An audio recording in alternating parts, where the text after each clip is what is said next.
Hi everybody, welcome to the Way of Solutions. This is Arabul Rahman. তোমরা নিশ্চয়ই জানো আমরা বিগত বেশ কয়েকদিন থেকে ডেইলি কারেন্ট অ্যাফেয়ার্স চর্চা করছি। আজ তার জানুয়ারি মাসের 3rd জানুয়ারির কারেন্ট অ্যাফেয়ার্স নিয়ে আমরা চর্চা করব। আজকে আমরা 10টা কারেন্ট অ্যাফেয়ার্স রেখেছি, একদমই সকাল সকাল তোমাদের সাথে চলে এসেছি গুরুত্বপূর্ণ কারেন্ট অ্যাফেয়ার্সের ক্লাস নিয়ে।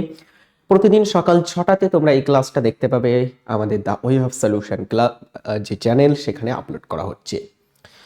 আর সমস্ত ভিডিওর নোটিফিকেশন এবং সমস্ত ভিডিও সম্পর্কে আরও গুরুত্বপূর্ণ তথ্য পেতে হলে অবশ্যই আমাদের Telegram channel the way of solution, সেখানে যুক্ত থাকতে ভুলবে না।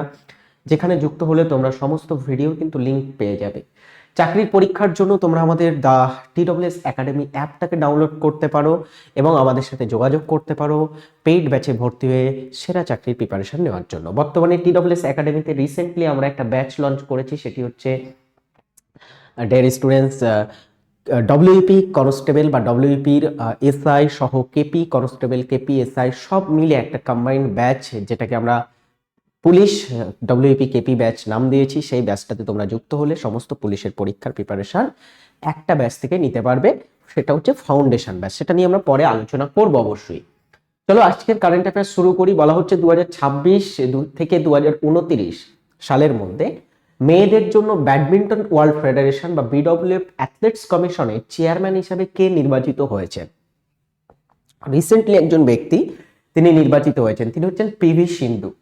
2-time Olympic medalist and former world champion PV Sindhu was elected chair of the BWF Athlete Commission for the 2026-2029 term.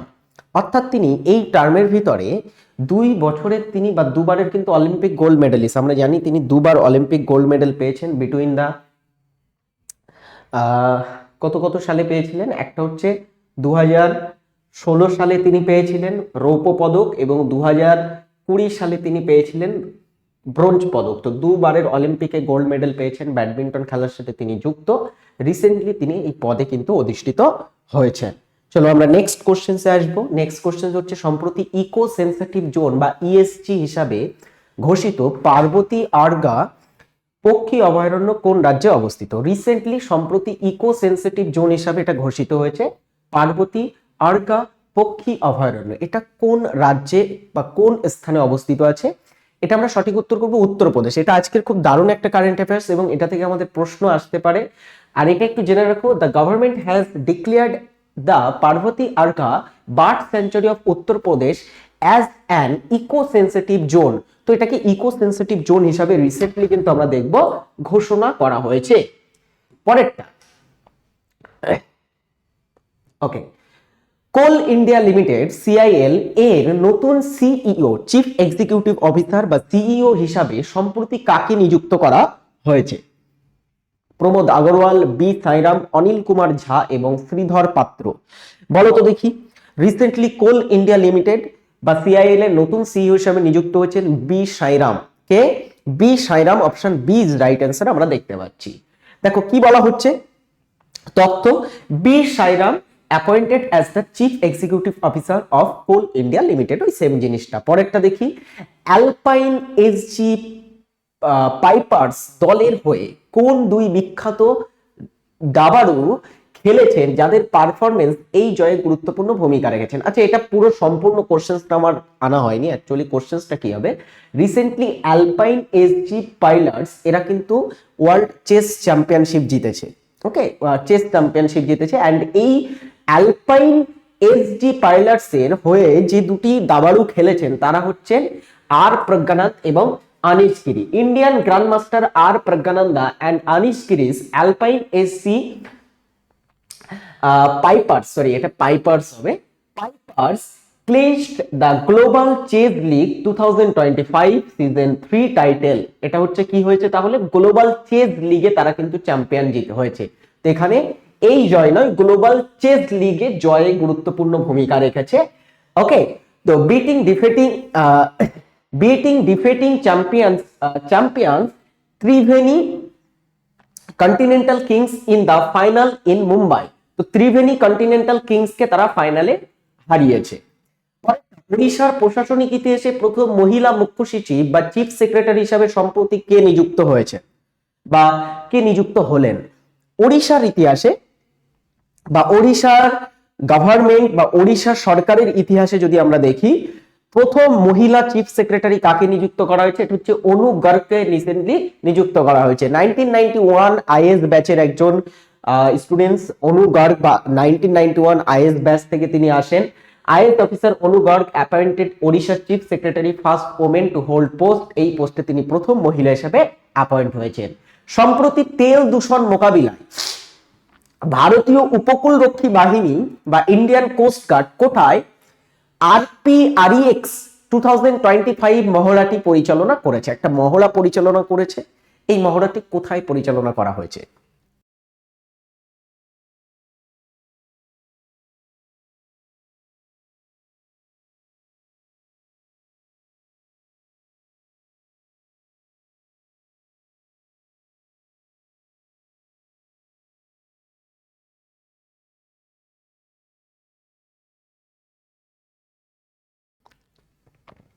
তো রিসেন্টলি ভারতীয় উপকূল রক্ষী বাহিনী বা ইন্ডিয়ান কোস্ট গার্ড এই মহড়াটি মুম্বাইতে কিন্তু পরিচালনা করেছেন। Indian Coast Guard conducted a regional level pollution respond exercise, যেটাকে RPREX বলা হচ্ছে, অর্থাৎ পলিউশন রেসপন্ড এক্সারসাইজ। এটা হচ্ছে যেটা রিজিওনাল লেভেলের, এবং in Mumbai to fight against the oil pollution in sea, অর্থাৎ সমুদ্রে যে তেল দূষণ হয় সেটার এগেইনস্টে ফাইট করার জন্য এই মহড়াটি করা হয়েছে। কোন দেশ সম্পূর্ণ লটারি পদ্ধতির পরিবর্তে মজুরির স্তরকে অগ্রাধিকার দিয়ে তাদের H1B ভিসা নির্বাচন প্রক্রিয়া সংশোধন করেছে? আচ্ছা, একটা দেশ এর ভিতরে H1B ভিসা প্রোভাইড করার জন্য লটারি সিস্টেম বেছে নেওয়ার কথা বলেছিল, কিন্তু রিসেন্টলি তারা এই সিস্টেমটাতে একটু সংশোধন এনেছে। H1B ভিসা তারা দেবে, কিন্তু এখানে মজুরির স্তর, মানে যেটা স্যালারি স্তর আছে, সেই স্যালারি স্তরটাকে কিন্তু অগ্রগতি দেয়া হয়েছে। এখানে আর ওই লটারি সিস্টেমটা আর রাখা হয়নি। সো এই প্রক্রিয়াটা সংশোধন করেছে। অবভিয়াসলি মার্কিন যুক্তরাষ্ট্র H1B ভিসাটা প্রোভাইড করবে কি হিসাবে? মজুরির স্তরকে অগ্রাধিকার দিয়েই কিন্তু এটা প্রোভাইড করা হবে। ওকে, চলো, এই US H1B visa selection shifted from lottery to web based system. Next হচ্ছে 2026 সালে কতজন অসামান্য প্রতিভাবান শিশুকে এই পুরস্কারে ভূষিত করা হয়েছে? কোন পুরস্কারে? এখানে ভুল আছে, এখানে কোশ্চেন এরকম হবে, এই পুরস্কার বলতে এখানে প্রধানমন্ত্রী বাল পুরস্কার, ঠিক আছে? মানে এই বছরে 2026 সালে বাল পুরস্কারে কতজনকে ভূষিত করা হয়েছে আমরা দেখব। এই বছরে বাল পুরস্কারে ভূষিত করা হয়েছে 20 জনকে। ওকে, প্রেসিডেন্ট দ্রৌপদী মুর্মু কনফার্ড প্রধানমন্ত্রী রাষ্ট্রীয় বাল পুরস্কার, মানে ওটা যারা শিশু হয়ে থাকে তাদেরকে কিন্তু এই পুরস্কারটি দেয়া হয়ে থাকে, বিশেষ কৃতিত্বের জন্য কিন্তু দেয়া হয়। অন ওকেশন অফ বীর বাল দিবস, এটা বীর বাল দিবসের দিন প্রোভাইড করা হয়ে থাকে। বীর বাল দিবস is observe annually on December 26, অর্থাৎ 26শে ডিসেম্বর প্রতি বছরে বীর বাল দিবসটা কিন্তু আমরা দেখব সেলিব্রেট করা হয়ে থাকে। তো বীর বাল দিবসটা কেন সেলিব্রেট করা হয়? কারণ এই দিনে কিন্তু তোমার দশম শিখ গুরু গোবিন্দ সিং এর যারা পুত্র ছিল তাদেরকে হত্যা করা হয়েছিল।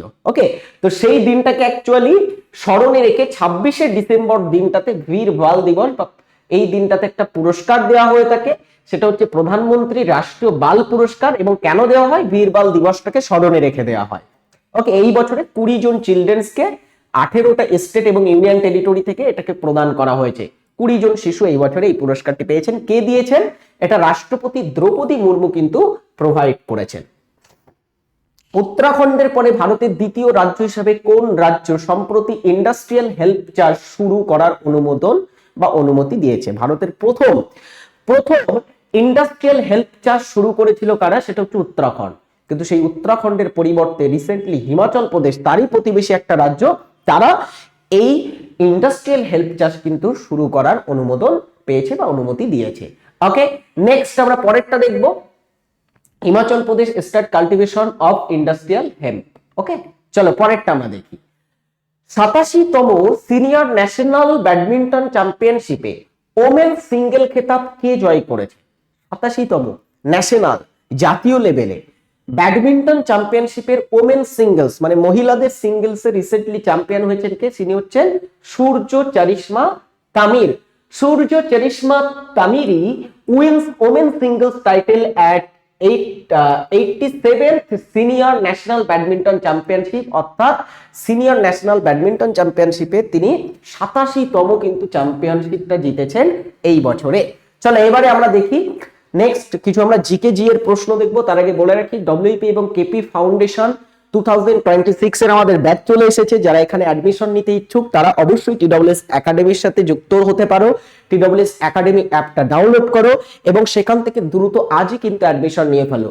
1.5 বছরের ভ্যালিডিটির একটা কিন্তু ব্যাচ হতে চলেছে, ডিউরেশন 5 মাস। 5 মাসে এখানে আমরা লাইভ ক্লাস করাবো। TWS number 1 team for WP KP, এখান থেকে আমরা প্রচুর সিলেকশন তোমাদেরকে দিয়েছি।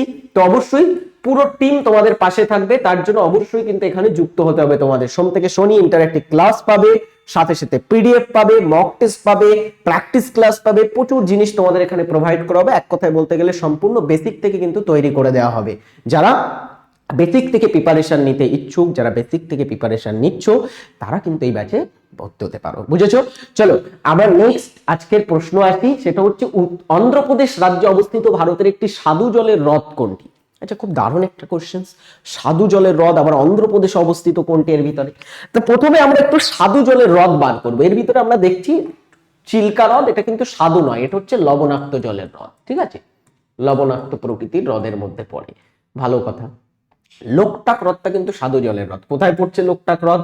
কোলেরুটাও স্বাদু জলের হ্রদ। লোকটাকটা অবস্থিত আছে কোথায়? মণিপুরে, মণিপুর রাজ্যে, নর্থ ইস্টের সব থেকে বড় স্বাদু জলের হ্রদ। আচ্ছা, চিল্কা আমরা দেখছি ওড়িশাতে আছে, ওড়িশা। আচ্ছা, নেক্সট কোলেরুটা আমরা দেখবো, সেটা অন্ধ্রপ্রদেশে আছে। এটা গোদাবরী ও কৃষ্ণা নদীর বদ্বীপ অঞ্চলে অবস্থিত আছে। গোদাবরী ও কৃষ্ণার বদ্বীপের মাঝে এটা অবস্থিত আছে। ওকে, খুব সুন্দরভাবে এটা একটু লিখে ফেলো।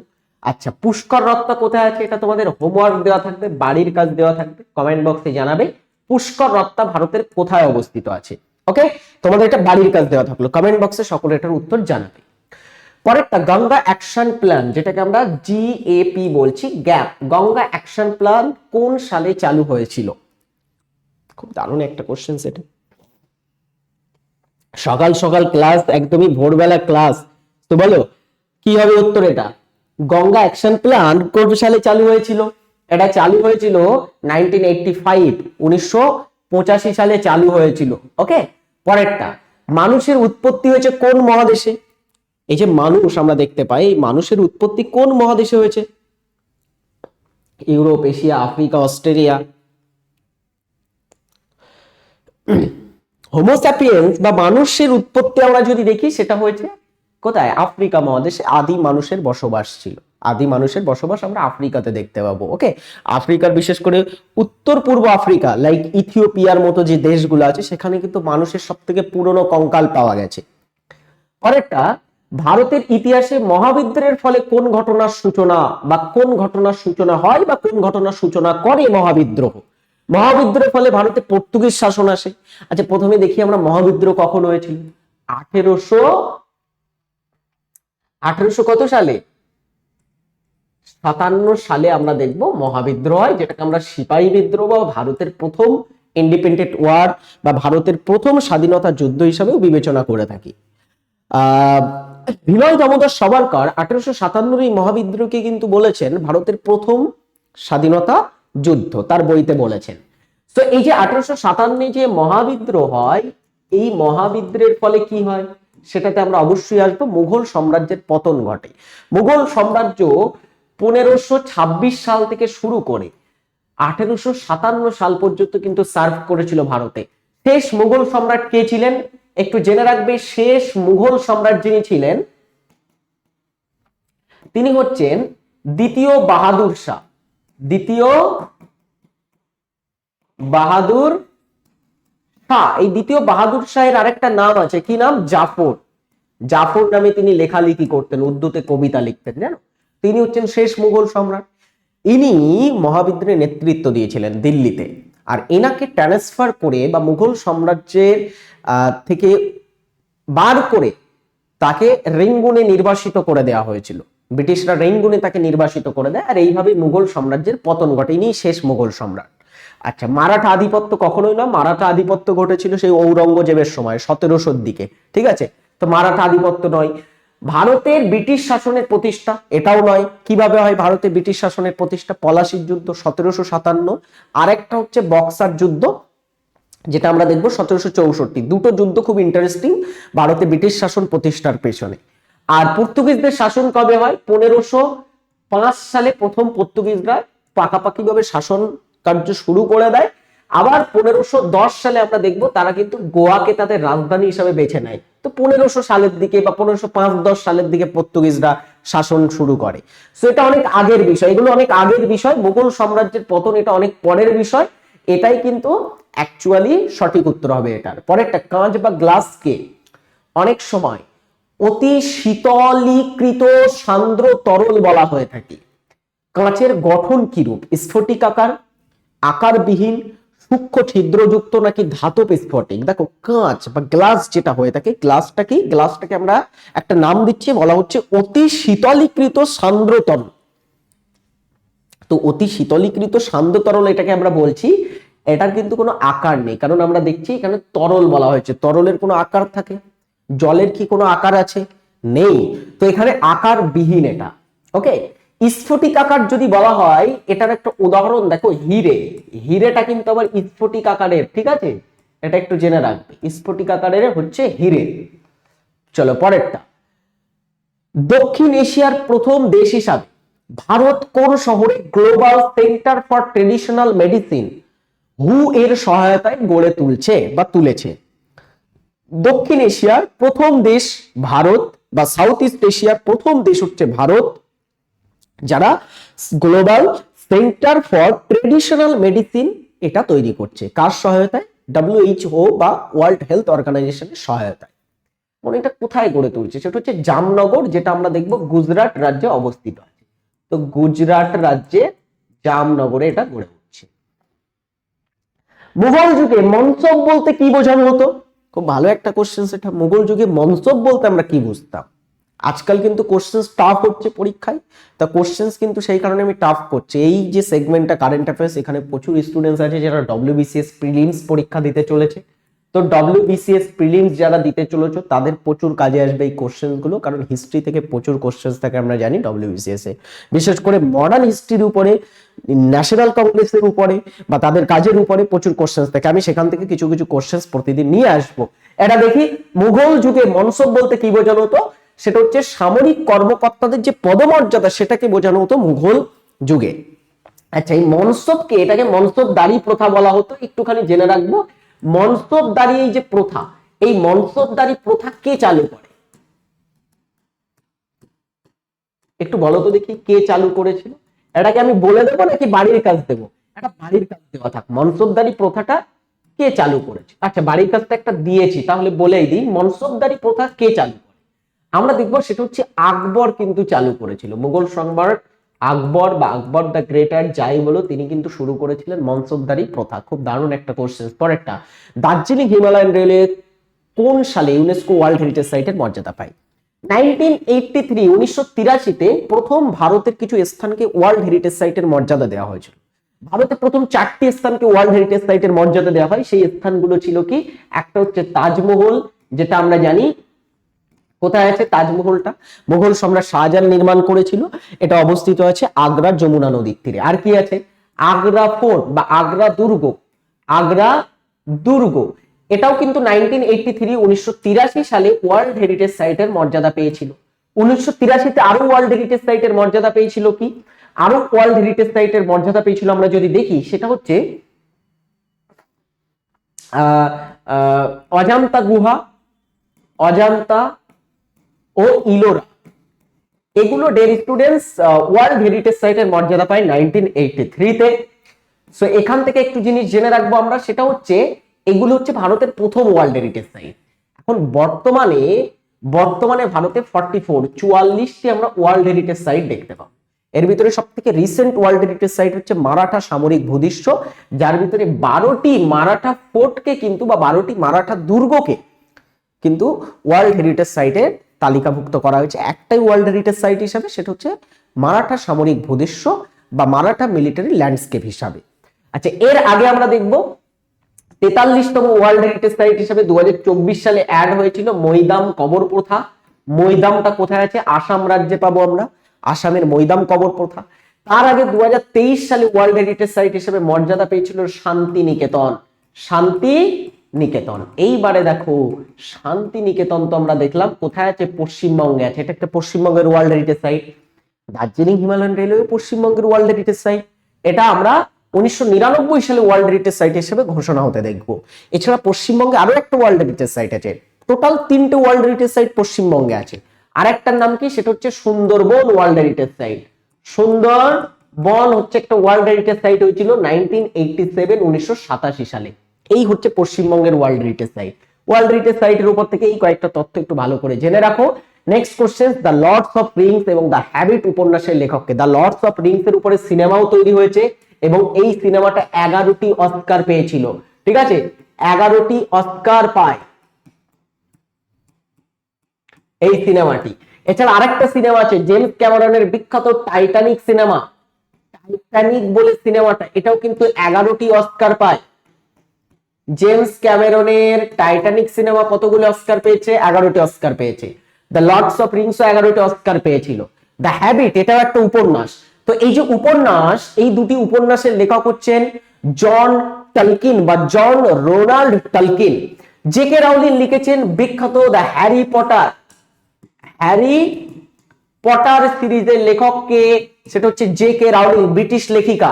জর্জ অরওয়েল লিখেছেন 1984 শীর্ষক এই বইটির লেখক কে? George Orwell. স্টিফেন হকিংস এর লেখা বিখ্যাত বইয়ের নাম কি? তার যদি একটাই বিখ্যাত বইয়ের কথা বলি, অনেক বই লিখেছেন, তার ভিতরে একটা হচ্ছে the brief history of time. ঠিক আছে,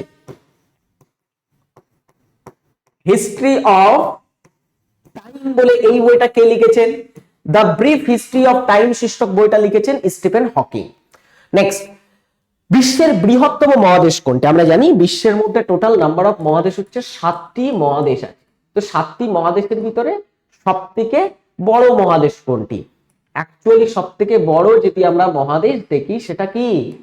সেটা হচ্ছে ডিয়ার স্টুডেন্ট এশিয়া মহাদেশ সব থেকে বড়, আর সব থেকে বেশি দেশ আছে আফ্রিকার ভিতরে। ওকে, চলো পরেরটা। ওরাল রিহাইড্রেশন সলিউশন বা ওআরএস, এই ডায়রিয়া টাইরিয়া রোগ হলে, যখন ডায়রিয়ার মতো যে রোগগুলো হবে, শরীর থেকে প্রচুর কিন্তু জল বার হয়ে যায়, বমি বা ইত্যাদির মাধ্যমে প্রচুর জল বার হয়ে যায়। তো শরীরে রিহাইড্রেশন করার কিন্তু প্রয়োজন পড়ে। তো ওরাল রিহাইড্রেশন সলিউশন, তো এই যে রিহাইড্রেশন সলিউশন, এই ব্যাপক প্রয়োগ এবং জীবন রক্ষার জন্য সবচেয়ে বেশি কৃতিত্ব দেওয়া হয় কাকে? এটা খুব বেশি পরিমাণে একজন ব্যক্তি প্রয়োগ করেছিলেন এবং এক কথায় বলতে গেলে এটা তিনি খুব ভালোভাবে ইউজ করেছিলেন ওআরএস, এবং বিশ্বকে পরিচিতি দিয়েছিলেন যে এই ধরনের রোগ হলে তখন কিন্তু ওআরএস ব্যবহার করে সারানো যেতে পারে। তিনি কে? বিখ্যাত বাঙালি বিজ্ঞানী দিলীপ মহালনবিশ বা বাঙালি চিকিৎসক দিলীপ মহালনবিশ। উল্লুক বা হল্লুক গিবন, যা ভারতের একমাত্র লেজবিহীন বাঁদর, যেটাকে এপ বলা হচ্ছে। এপ আসলে কি একটুখানি দেখো, এপ কি? এপ হচ্ছে মানুষের পূর্বপুরুষ। মানুষ কিন্তু ধীরে ধীরে ধীরে ধীরে ইভলভ হয়েছে, আমরা জানি, তাই তো? তো মানুষ যে আধুনিক মানুষ হয়েছে, মানুষের ঠিক আগে মানুষ যেমন ছিল সেটাকে বলা হতো এপ। হ্যাঁ, সেই যে এপ গুলো হচ্ছে কি লেজবিহীন বাঁদর। এটা প্রধানত কোথায় দেখা যায়? পশ্চিমঘাট পর্বতমালা, সুন্দরবন ম্যানগ্রোভ, হিমালয় আলপাইন অঞ্চল আর উত্তর পূর্ব ভারতের ক্রান্তীয় বন। Option D is right answer. উত্তর পূর্ব ভারতের যে ক্রান্তীয় অঞ্চল লাইক আসাম, অরুণাচল প্রদেশ অঞ্চল, এই জায়গাতে আমরা কিন্তু এপ দেখতে পাবো, যেটাকে আমরা অনেক সময় উল্লুক বলে থাকি। ওকে, বা লেজবিহীন বাঁদর। ভারতের দ্রুততম সুপার কম্পিউটার 2025 অনুযায়ী কোনটি? চলো, এটাও একটা কারেন্ট অ্যাফেয়ার্স বা টেকনোলজিক্যাল ইনোভেশনের উপর থেকে একটা কোশ্চেন আমাদের। ওকে, আমরা দেখব ভারতের প্রথম সুপার কম্পিউটার কি?